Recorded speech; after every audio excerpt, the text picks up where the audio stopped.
Əmək haqqı, təqaüd və sosial yardım kimi ödənişlərin hansı bank vasitəsilə alacağını vətəndaşın özünün seçməsi ilə bağlı dəyişiklik gündəmə gəlib. Azərbaycan Mərkəzi Bankının planladığı bu yeniliklə işçi və təqaüdçülər aylıq ödənişini hansı bankdan alacaqlarına sərbəst qərar verə biləcəklər. Bəs bu dəyişiklik vətəndaşa nə verəcək?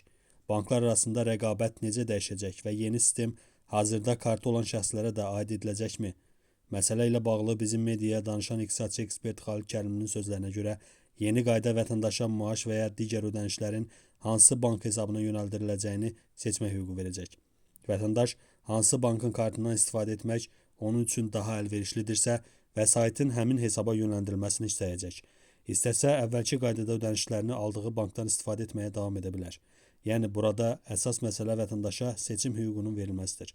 Bu dəyişiklik banklar arasında rəqabətə də müsbət təsir göstərəcək. Əvvəllər əmək haqqı kartlarının böyük hissəsi bir neçə əsas bankda cəmləşirdi və şirkətlər, eləcə də dövlət qurumları ödənişləri həmin banklar vasitəsilə həyata keçirirdilər. Banklar da müştərilərin gəlirlərini və xərcləmə qaydalarını bildikləri üçün onlara kredit və digər xidmətlər təklif edə bilirdilər.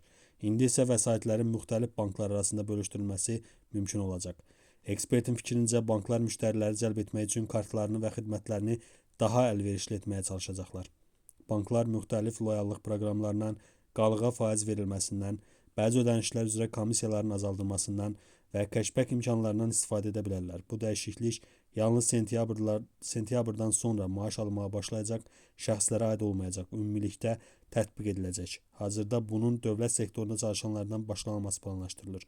Daha sonra digər sektorların da bu sistemə keçməsi gözlənilir. Vətəndaş istədiyi halda müraciət və ya tətbiq vasitəsilə əmək haqqının hansı bankın kartına köçürüləcəyini seçə biləcək deyə o qeyd edib.